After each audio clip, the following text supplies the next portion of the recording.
Minister और इस show में हमारी बेहद खास पेशकश जो कि हर बुधवार को हम लेकर आते हैं विमेंस वेडनेसडे और यहाँ महिला दर्शकों के सवालों के जवाब हम शो में शामिल करते हैं। हमारे साथ एक एक्सपर्ट जुड़ते हैं जो लाइव उनकी फाइनेंशियल प्लानिंग करते हैं और ऐसे में भले ही आप एक ऐसी महिला निवेशक हो जिनको आर्थिक आज़ादी यानी अपने लिए पर्याप्त कमाई करनी हो या आपके कोई आर्थिक लक्ष्य हो, कोई फाइनेंशियल गोल्स हो, आपके बच्चों की पढ़ाई लिखाई या खुद का रिटायरमेंट ही, या आपको एक एंटरप्रेन्योर के सफ़र पर निकलना है, आपको उद्यमी बनना है, तो उसके भी रास्ते हम आपको इस शो के जरिए बताते हैं क्योंकि उस तरह के एक्सपर्ट्स हमारे साथ इस शो पर बैठते हैं।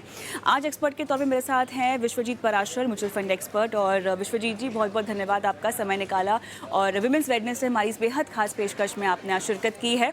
और महिला दर्शकों के सवाल भी आने शुरू हो चुके हैं। आइए एक एक करके उनसे बातचीत करते हैं और उनके सवाल भी शो में शामिल करते हैं। सुनैना खंडेलवाल का सवाल मैं लूंगी। नमस्कार सुनैना जी, कैसी हैं आप? नमस्कार मैम, बढ़िया हैं। अच्छा, आप तो नहीं है सुनैना जी? नहीं मैम, आप किसी मैं के उनका हस्बैंड बोल रहा हूँ। मैं उनका हस्बैंड बोल रहा हूँ। सुनैना जी नहीं करते, वो करता तो मैं ही हूँ। वो उनके नाम से सिर्फ डाला हुआ तो सवाल, और मैं उनका हस्बैंड बोल रहा हूँ।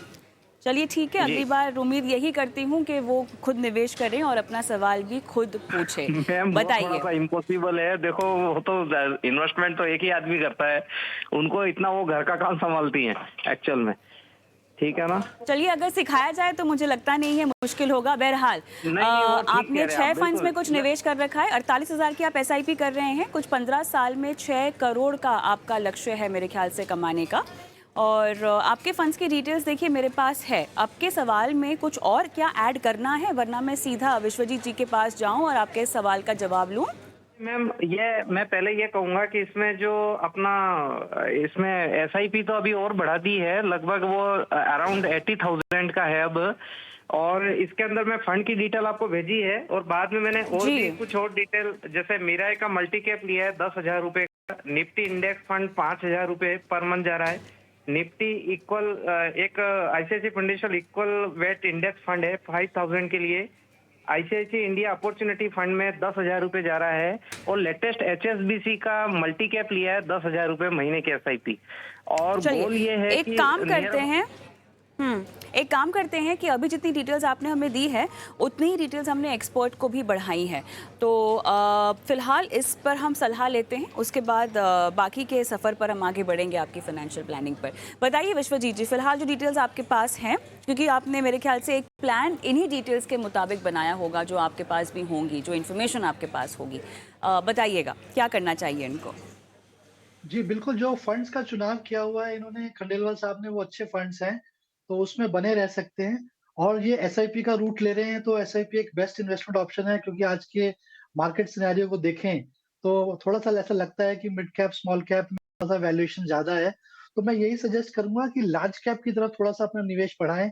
लार्ज कैप, फ्लेक्सी कैप, और इन्होंने एक अभी मल्टी कैप भी लिया है, तो वो भी अच्छा है। थोड़ा लॉन्ग टर्म के लिए पर्सपेक्टिव रखें, और जो जो पोर्टफोलियो है उसको समय-समय पे रिव्यू भी करते रहें, क्योंकि बहुत काफ़ी सारे फंड ले रखे हैं और अच्छी खासी एसआईपी की अमाउंट है, तो मेरे हिसाब से एक अच्छा कॉर्पस जनरेट हो पाएगा। लेकिन आप 10% का अगर आप स्टेप अप अप्रोच लेते रहें, तो आपका पोर्टफोलियो जो 6 करोड़ का लक्ष्य रखा है, आप उस पे आराम से पहुँच पाएँगे। और ये फंड्स जो आपने चुनाव किए हैं, ये अच्छे हैं, इसी में निवेशित रहें, तो यही मेरी सलाह रहेगी। लेकिन फ़ोकस करें कि 40 से 50% अपना पोर्टफोलियो का आप लार्ज कैप में रखें कम से कम, ताकि आपका जो ओवरऑल रिस्क है पोर्टफोलियो में, वो काफ़ी कम हो जाए। लार्ज कैप में आप फ्लेक्सी कैप को भी कंसीडर कर सकते हैं, फ़ोकस्ड फंड्स को भी ले सकते हैं, और जो आपने मल्टी कैप लिया है उसमें भी कुछ पोर्शन लार्ज कैप होता है। तो इसी तरीके के फंड्स को रखें, जहाँ पे आपका झुकाव थोड़ा-सा लार्ज कैप फंड्स की तरफ है। All small the cap best. में थोड़ा-सा अपना जी, एसआईपी का फ़ोकस कम कर सकते हैं। चलिए ठीक है, बाकी जो डिटेल्स आपने हम तक नहीं पहुंचाई हैं, अगली बार उन्हें पहुंचाइएगा और उसके मुताबिक आपको एक और फाइनेंशियल प्लान दे दिया जाएगा। बहरहाल बहुत बहुत धन्यवाद अपना सवाल हमसे पूछने के लिए। लेकिन एक महिला दर्शक हमारे साथ शायद फ़ोन लाइन पर जुड़ भी गई हैं, रश्मि मुंबई से। रश्मि, क्या आपको मेरी आवाज़ आ रही है? हाँ, आ रही है, आवाज़ आ रही है। हाय, गुड इवनिंग रश्मि, क्या करते हो? Hi ma'am, good evening. Ma'am, मैं एक मल्टीमीडिया कंपनी में वर्क कर रही हूँ। ओके रश्मि, आपका पोर्टफोलियो जो हमारे पास आपने भेजा है, मैं एक बार डिटेल्स बढ़ा देती हूँ, मतलब पढ़ लेती हूँ। 12 स्कीम्स है आपके पास और 40 लाख आपने लमसम भी कुछ इन्वेस्ट किया हुआ है। Kotak emerging equity, Parag Parekh flexi cap, ICICI Pru का equity and debt, HDFC balance advantage, SBI blue chip, Quant active, Mirae asset का large and mid cap, SBI small cap, Nippon India small cap आपके पास है। और यहाँ पे लगभग आपको लगता है 12 फंड है पोर्टफोलियो में, जानना चाहती हैं कि ये स्कीम सही है या नहीं है। और आपने 40 लाख इन्वेस्ट किया हुआ है, करंट वैल्यू पोर्टफोलियो की 55 लाख है। आपको 4 से 6 साल तक आप इसको होल्ड करना चाहती हैं। 1 CR आपको चाहिए। ICICI Pru equity and debt से हमको रिडीम करने पर सलाह चाहिए। और एचडीएफसी बैलेंस एडवांटेज फंड, इसमें से भी आप सोच रही हैं कि बने रहें या नहीं, और लॉन्ग टर्म इन्वेस्टर आप हैं। तो मैं ये समझूं कि 4 से 6 साल आपने कहा है कि आप इस पोर्टफोलियो को होल्ड करेंगी, तो आपको 1 CR इतने ही अंतराल में इकट्ठा करने हैं।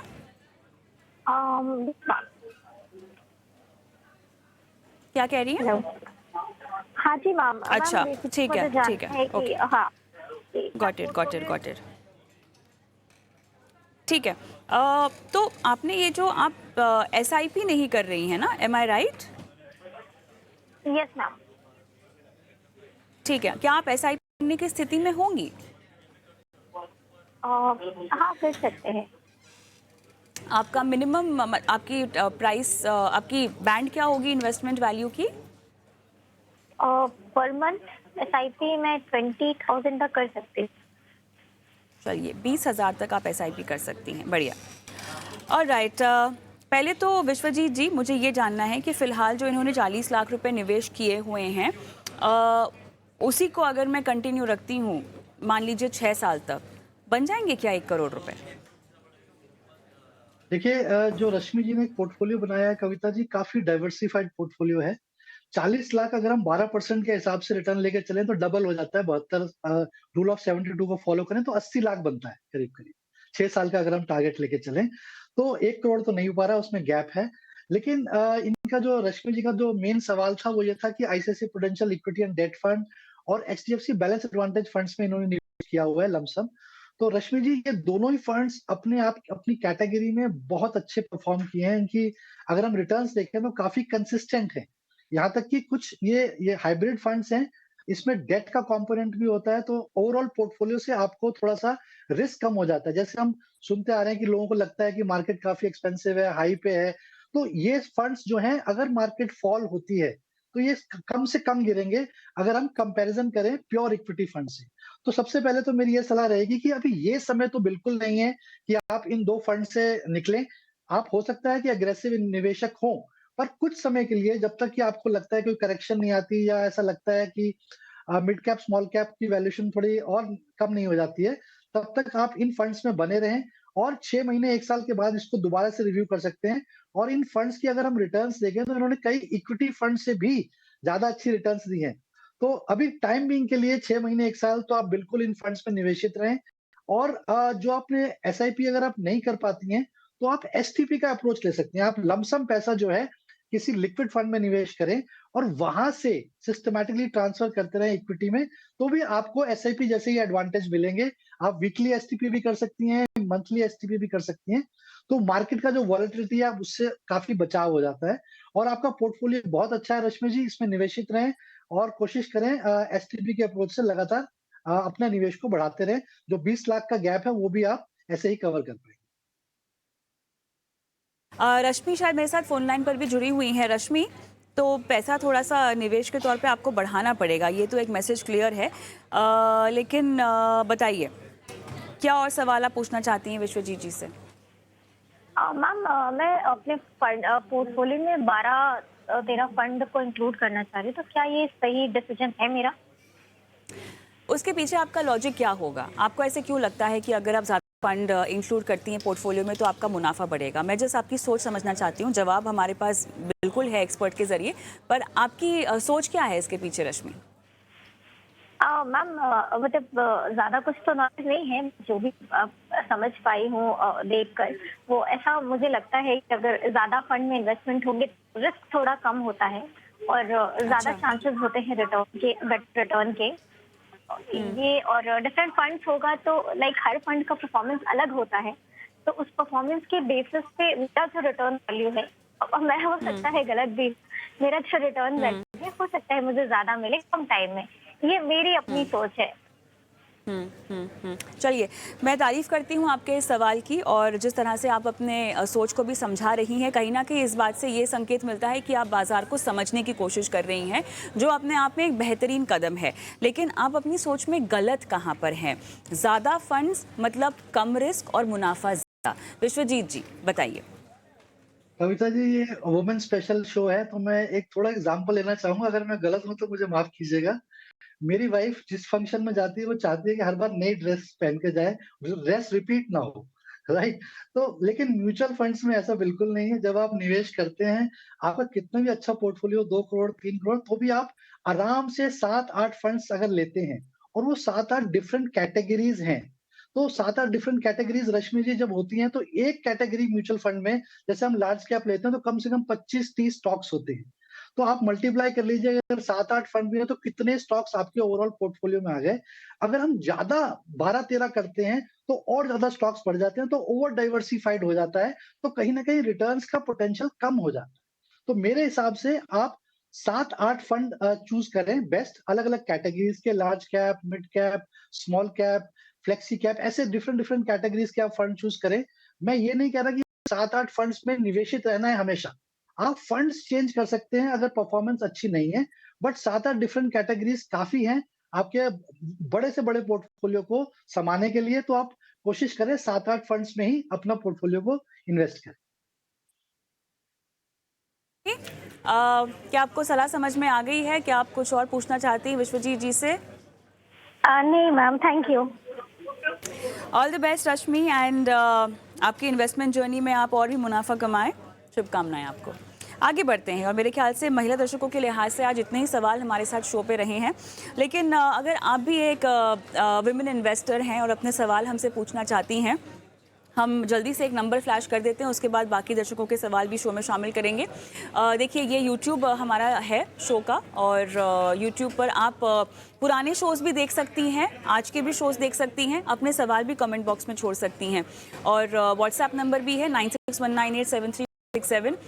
विमेंस वेडनेसडे हर बुधवार को महिलाओं के लिए स्पेशल हम ये पेशकश लेकर आते हैं। तो अगर आप एक ऐसी महिला हैं जो शो में शिरकत करना चाहती हैं, न सिर्फ एक कॉलर के रूप में, बल्कि अगर आप चाहती हैं कि हमारे शो पर अपने इन्वेस्टमेंट पोर्टफोलियो लाइव हमारे एक्सपर्ट से बातचीत भी करें, तो वो भी हम आपको करवा कर दे सकते हैं, बशर्ते अपना सवाल आप हमें भेज दें।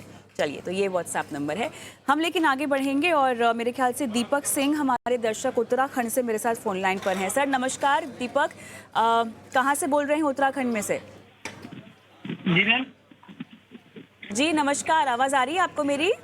जी आवाज़ आ रही है। अच्छा, कैसे हैं आप? सब ठीक है? सब बढ़िया है मैम। अच्छा, बताइए, 20 साल तक का इन्वेस्टमेंट का आपका प्लान है, 10 स्कीम्स हैं आपके पास, 14,000 की SIP कर रहे हैं, और बहन के नाम से 3 फंड में आपने 6,000 की भी SIP कर रखी है, तो उसके लिए तो बहुत बहुत अच्छी बात, मुबारकबाद। और दीपक देखिए, 25 साल की उम्र में आप अगले 20 साल का सोच रहे हैं, अच्छा लगा ये जानकर। जितनी कम उम्र में शुरू करेंगे उतना आपके लिए बेहतरीन भी होगा।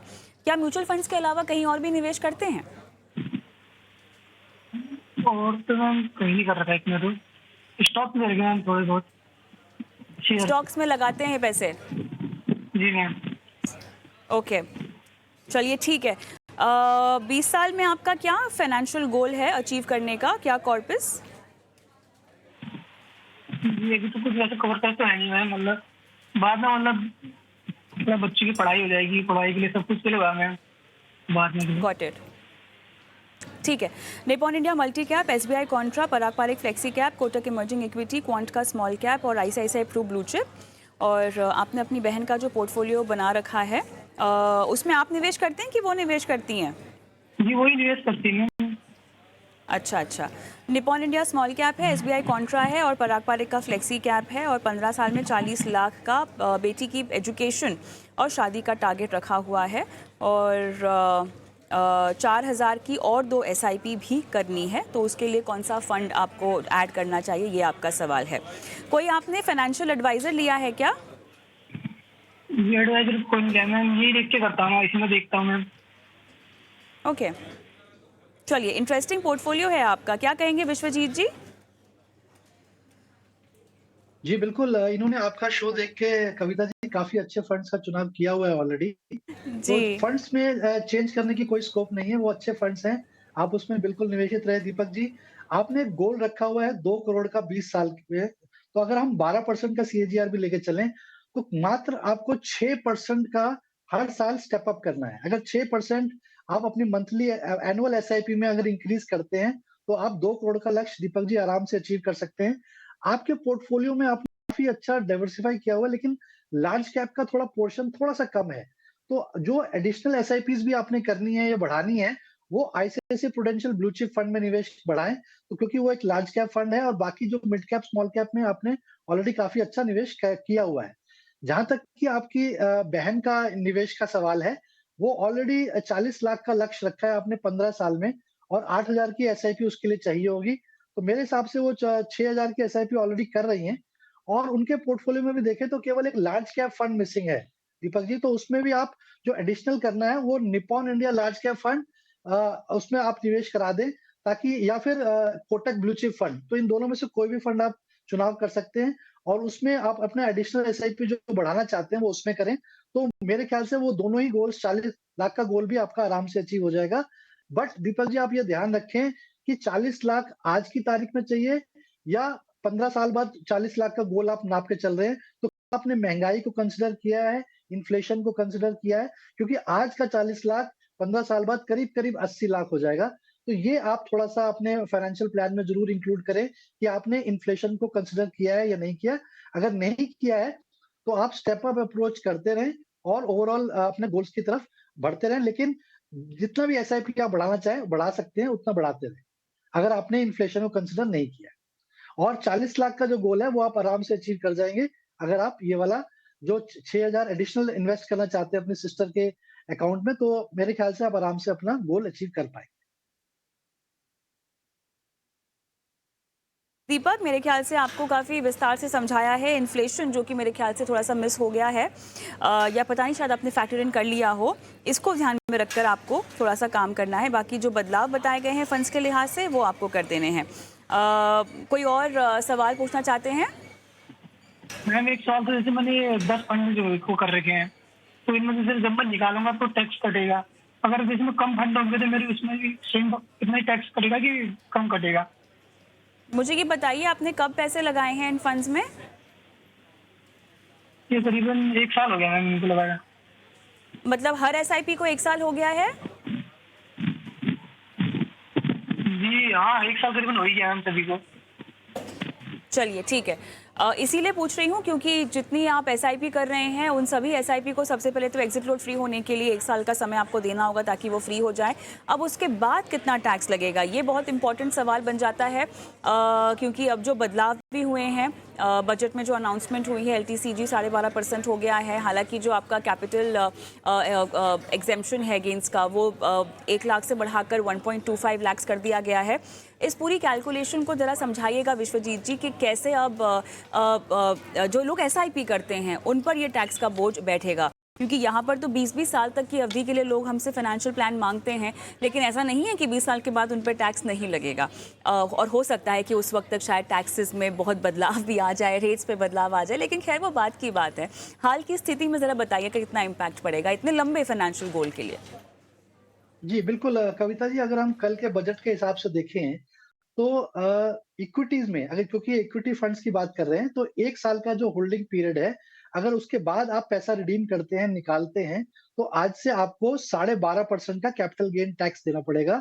वो भी ओवर एंड अबव सवा लाख रुपए, क्योंकि पहले 1 लाख रुपए तक का था एग्जम्पशन, अब सवा लाख रुपए का एग्जम्पशन हो गया है।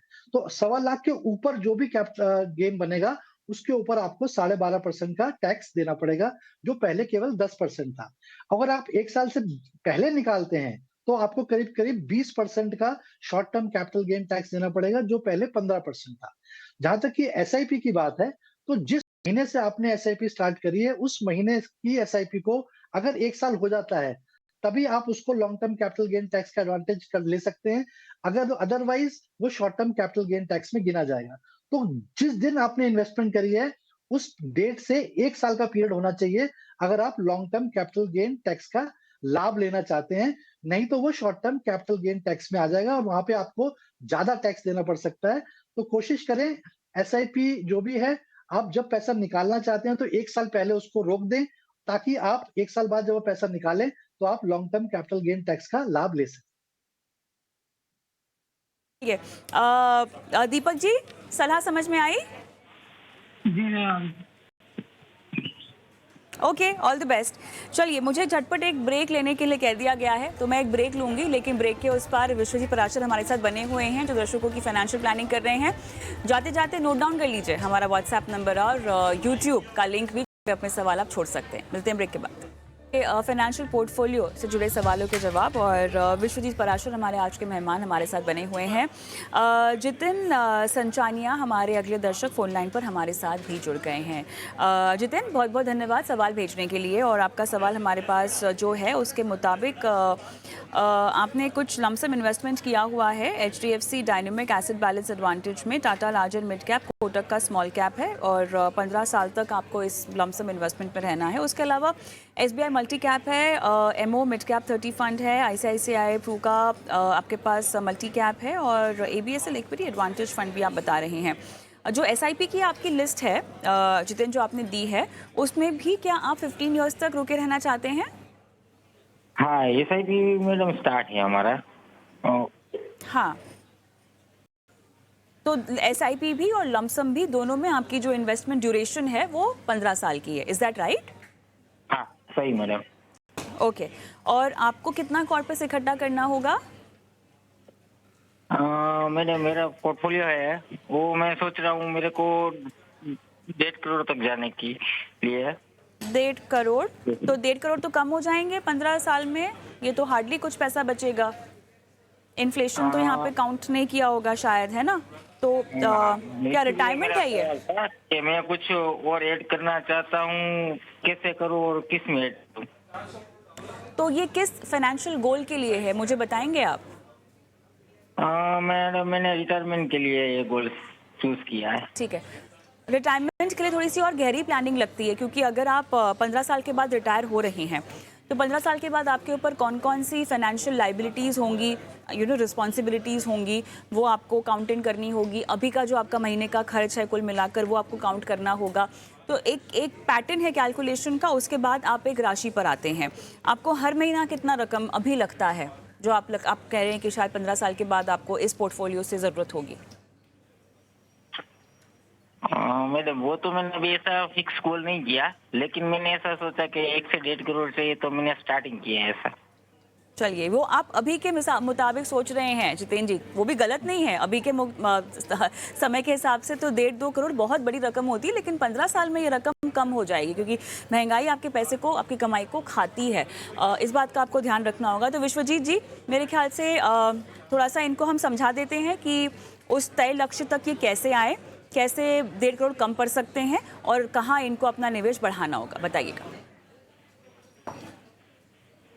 प्लानिंग कर रहे हैं, तो आप ये समझें कि आपका महीने का खर्च कितना है। अगर आपको ये अमाउंट क्लियर है, तो आप अंदाज़ा लगा पाएँगे कि आपको रिटायरमेंट के बाद कितना कॉर्पस चाहिए होगा।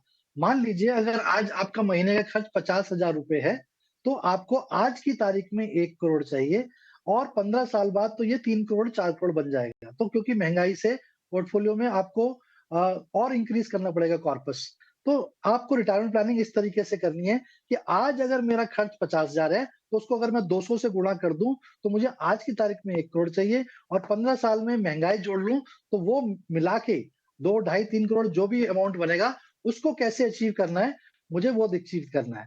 अब दूसरी बात जो रिटायरमेंट प्लानिंग की बहुत इम्पोर्टेंट है, वो ये है कि आपने जो एसआईपी शुरू करी है, वो अभी बहुत कम राशि से शुरू करी है, और गोल आपका काफ़ी बड़ा है। तो आप अभी केवल 7,000 रुपए से एसआईपी कर रहे हैं, और उसमें भी आपने 2 मल्टी कैप फंड ले रखे हैं जितेंद्र जी। तो मैं आपको सजेस्ट करूँगा कि एक मल्टी कैप फंड आप चेंज कर सकते हैं, जो कि एसबीआई मल्टी कैप की जगह आप एसबीआई का ये कॉन्ट्रा फंड ले लें। तो थोड़ा-सा पोर्टफोलियो में डाइवर्सिफिकेशन भी हो जाएगा। और अगर मैं ये 7,000 रुपए लेके चलूँ, जो आप आज की तारीख में कर रहे हैं, तो 15 साल में ये केवल 35 लाख रुपए बनेंगे। तो आप अंदाज़ा लगाइए कि आपको कितने की एसआईपी और इंक्रीज़ करनी है। कम से कम 20-21 हज़ार रुपए का आपको करना पड़ेगा, तब जाके आप कहीं 1 करोड़ तक पहुँच पाएँगे, और उसमें भी आप स्टेप अप करते रहेंगे, तब जाके पहुँचेंगे। हो सकता है आपने पीपीएफ ले रखा हो, कोई एनपीएस में निवेश कर रखा हो, तो वो आपने क्योंकि बताया नहीं है, तो मैं उसको कैलकुलेट नहीं कर पा रहा हूँ। पर म्यूचुअल फंड्स में अगर आप एसआईपी करते हैं, तो आपको एसआईपी बिल्कुल बढ़ानी पड़ेगी, तब जाके आप अपने गोल से करीब पहुँच पाएँगे, क्योंकि अभी आप बिल्कुल बहुत दूर हैं अपने गोल से। और जहाँ तक कि आपका जो लमसम पैसा भी है, वो है 4.25 लाख रुपए। ये भी अगर हम 15 साल तक निवेशित रखें, तो ये करीब 23 लाख बन जाएगा। तो ये भी बहुत हद तक आपको गोल के करीब ले जाएगा, लेकिन काफ़ी दूर है अभी आपके गोल के। और मेरे हिसाब से जितेंद्र जी, आप थोड़ा-से अपना इन्वेस्टमेंट बढ़ाएँ और अपनी महँगाई को समझें, क्योंकि आगे चल के खर्चे कम नहीं होंगे, बढ़ेंगे, क्योंकि आपकी मेडिकल एक्सपेंसेस बढ़ सकती हैं। और ऐसा लगता है कि रिटायर हो जाएँगे तो शायद मेरे खर्चे कम हो जाएँगे, ऐसा बिल्कुल नहीं है, क्योंकि इन्फ्लेशन आपके खर्चे कम नहीं होने देगी। 30,000 का खर्च अगर आज है, तो 20 साल बाद 80,000 रुपए चाहिए होंगे आपको, यही 6% की इन्फ्लेशन लेके चले। तो आपको बिल्कुल अपनी रिटायरमेंट प्लानिंग में थोड़ा-सा और विशेष ध्यान देना पड़ेगा, ताकि आप अपने गोल के करीब पहुँच पाएँ। जितेंद्र जी, उम्मीद करते हैं कि आप ये चेंजेस आपको करने हैं। पहले तो खुद ही अपने रिटायरमेंट के गोल को लेके प्लानिंग कीजिए और उसके बाद अपना निवेश बढ़ाइए। फंड्स को लेके जो बदलाव बताए गए हैं उन पर अमल कीजिए। लेकिन मेरा समय आज के लिए समाप्त हो चुका है। विश्वजीत जी, धन्यवाद आपका, समय निकाला और लाइफ फाइनेंशियल प्लानिंग की हमारे आज दर्शकों की। इसी के साथ मुझे भी इजाज़त दें और जाते जाते मैं फ्लैश कर रही हूँ हमारा व्हाट्सएप नंबर, और साथ ही क्योंकि सोशल मीडिया पर आप हमें देखते हैं, यूट्यूब पर देख रहे हैं, तो कमेंट बॉक्स पर अपने सवाल डाल दीजिए। आपके सवालों को शो में हम शामिल करेंगे। नमस्कार।